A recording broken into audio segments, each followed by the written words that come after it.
Indeks harga saham gabungan pada penutupan perdagangan Rabu melemah 0,17% ke level 6.927.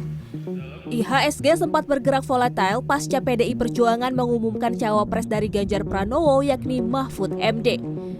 Kepala Riset Mega Capital Sekuritas, Cheryl Tanuwijaya mengatakan, pelemahan bukan diakibatkan oleh deklarasi politik, melainkan didominasi sentimen negatif dari global.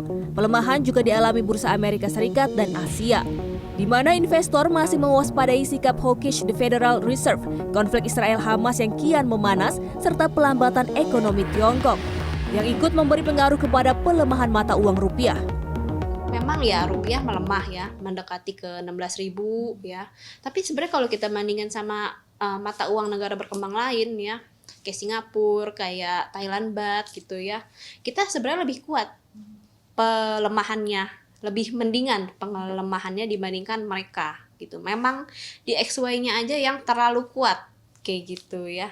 Nah, sampai kapan ya? Ini disebabkan lagi karena selisih disparitas antara suku bunga Amerika sama suku bunga Indonesia tuh semakin sempit kayak gitu ya.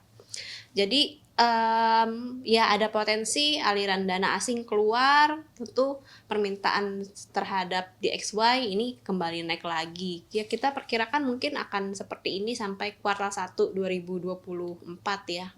Tapi kalau kita perkirakan rupiah nggak akan sih menembus ke 16.000 karena ada intervensi juga dari BI. Pada Kamis 19 Oktober 2023, IHSG bergerak di teritori negatif sepanjang perdagangan. Dibuka melemah di level 6.911 dan ditutup turun 81,48 poin atau 1,17% ke level 6.846,43.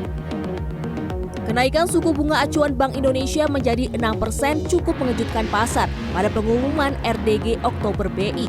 Kenaikan itu sebagai langkah mitigasi tren pelemahan nilai tukar rupiah sebulan terakhir di tengah perang di Timur Tengah. Menyoal sikap pasar tentang pendaftaran kedua pasangan capres dan cawapres, pasar masih bersikap netral karena masih menanti siapa pasangan wakil presiden dari capres Prabowo Subianto.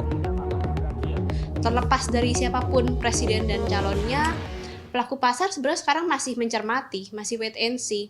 Karena kita tahu jadwalnya kan kampanye tuh baru mulai 24 November ya.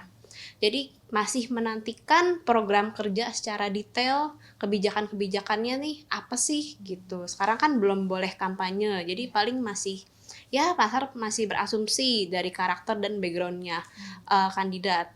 Tapi ya sambil menunggu masa kampanye, pasar masih perlu mencermati gitu. Jadi masih belum memutuskan atau mencondongkan, oh kalau yang ini jadi maka sahamnya gini, itu enggak. Kita lihat pasarnya masih netral aja.